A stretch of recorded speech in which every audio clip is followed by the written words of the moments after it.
Olá, meu amigo da TV Novo Tempo, você da internet que acompanha o programa Reavivados por Sua Palavra. Um grande abraço para você, muito bom estarmos juntos para conversar mais uma vez sobre a Bíblia, sobre a Palavra de Deus. E hoje nós vamos começar um novo livro da Bíblia, Lamentações. Isso mesmo, Lamentações. E hoje é um dia especial, porque hoje é um dia de sábado e eu quero aproveitar para convidar você para visitar a Igreja Adventista. Se você não sabe onde tem uma Igreja Adventista próximo da sua casa, entra no nosso site encontreumaigreja.com.br e ali você vai digitar o seu endereço e vai poder encontrar uma Igreja Adventista perto de você. Às 9 horas da manhã nós temos o estudo da Bíblia, depois um culto especial de adoração ao Senhor. Vai lá e pode dizer que o pastor Evandro Fávero, da TV Novo Tempo, lhe convidou. Estaremos esperando você. Bem, vamos fazer uma oração para o tema de hoje, Lamentações, e a introdução do livro e também do capítulo.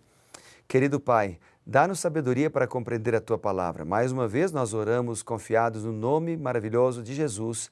Amém.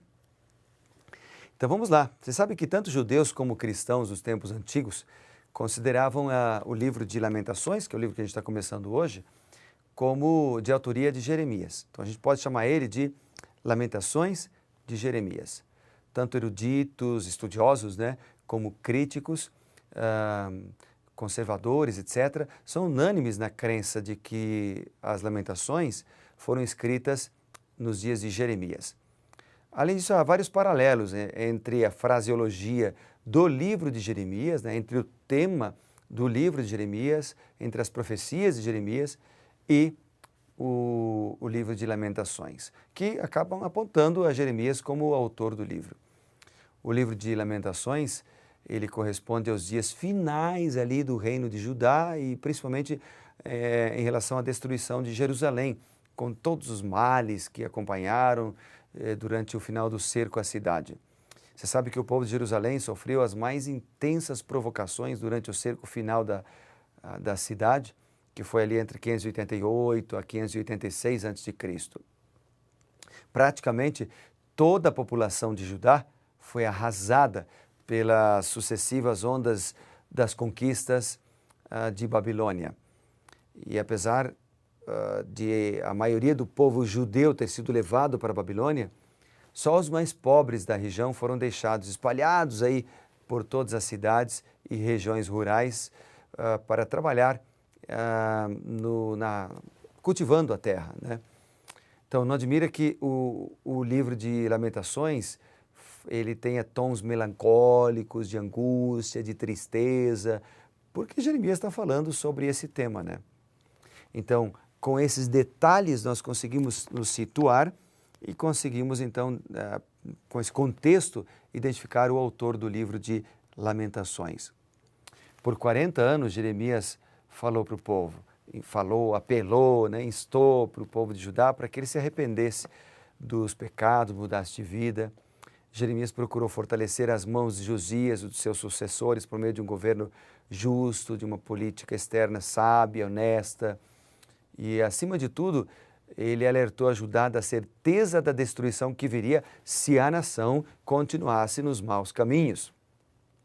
Então, o livro de Lamentações parece que é o clímax dessas profecias de Jeremias, porque elas falam do cumprimento dos juízos prometidos por Deus, Elas apresentam a condenação de um povo que estava longe dos caminhos do Senhor, só que ela não é uma mensagem de desespero também. Em meio a toda mensagem de desolação, parece que a gente vê ali um fio de esperança. Parece não, nós vemos um fio de esperança que mostra que o Senhor perdoa, estava disposto a perdoar, não só perdoar, mas também abrandar os sofrimentos do povo. E quando chega no capítulo final de Lamentações, essa esperança, ela se apresenta na forma de uma oração. Quando lá em Lamentações 5 aparece um apelo, Converte-nos a Ti, Senhor, e seremos convertidos, renova os nossos dias como antes. Mas isso a gente vai ver depois quando a gente chegar em Lamentações 5. Agora nós vamos a Lamentações 1.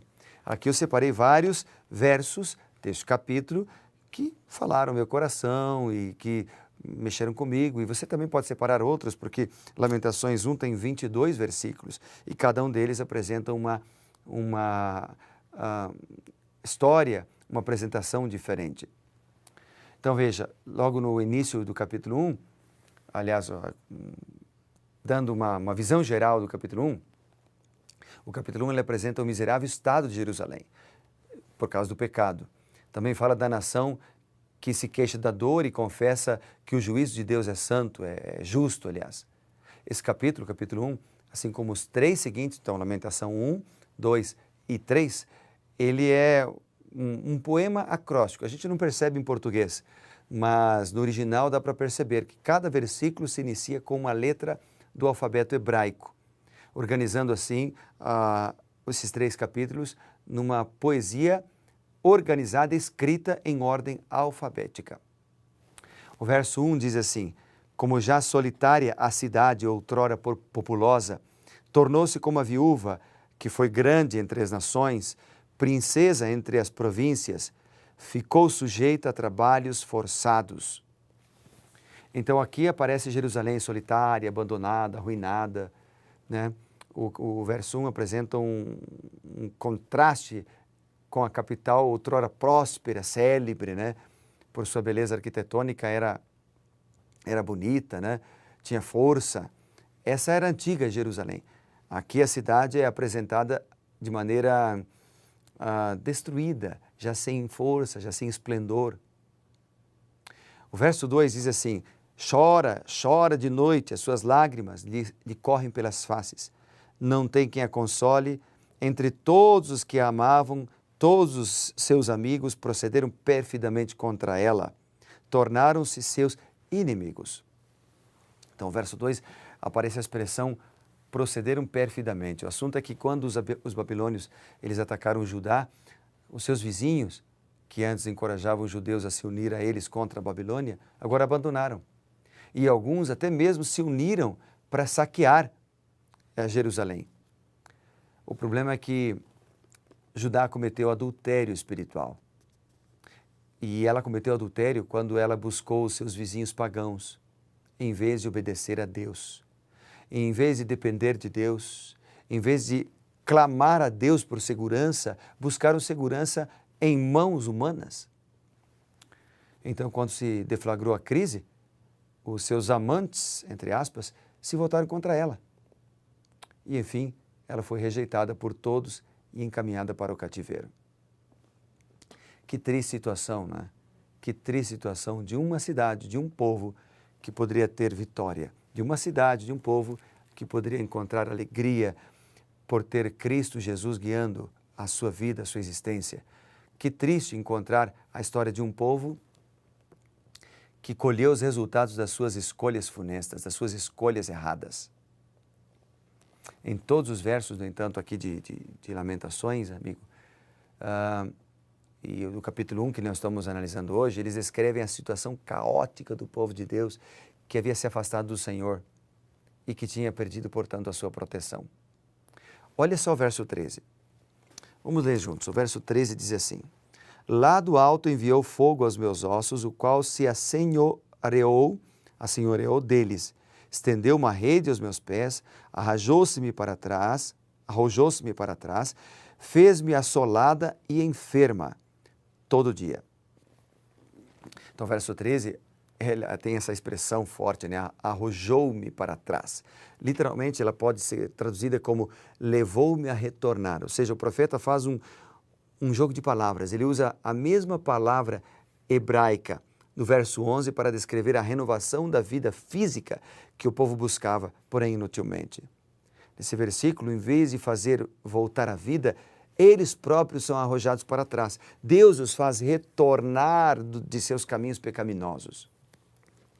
No verso 14, diz assim: o jugo das minhas transgressões está atado pela sua mão.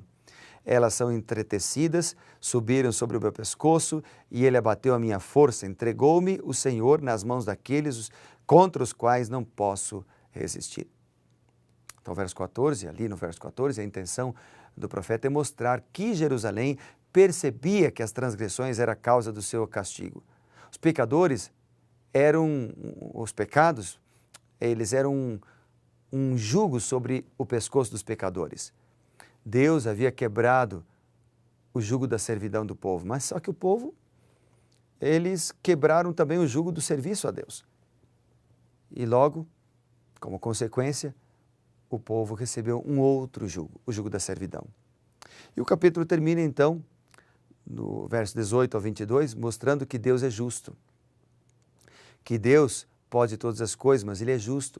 O capítulo é enfático ao mostrar um contraste com a abominação de Jerusalém e a justiça de Deus.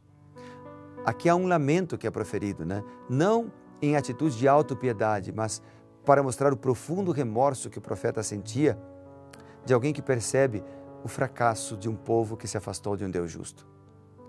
Sabe, amigo, não há dúvidas a respeito da justiça de Deus. Tudo que Ele faz está certo. Não há dúvidas da palavra do Senhor, porque ela é o padrão de justiça.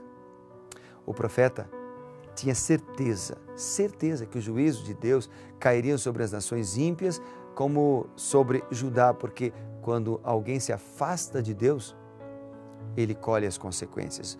O fato de Deus usar os ímpios para punir Judá, de forma alguma indicava que aquelas nações estariam inocentes de seus pecados.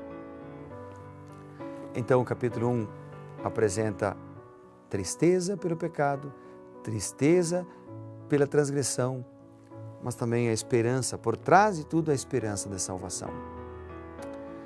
Por trás de tudo, o capítulo 1 mostra que vale a pena confiar em Deus. Por trás de tudo, o capítulo mostra que vale a pena seguir os caminhos de Deus e é arriscado andar longe do Senhor. Então, pensando nisso, vamos orar para que Deus nos ajude a ser fiéis? Oremos juntos. Querido Pai, nesta hora eu oro pedindo a Tua bênção, a iluminação do Teu Espírito e a ajuda do Senhor, a fim de que sejamos fiéis aos Teus caminhos e à Tua palavra. Oramos certos de que o Senhor nos protege, pois oramos em nome de Jesus. Amém. Querido amigo, que Deus te abençoe e lembre-se, seja reavivado pela palavra de Deus. Grande abraço.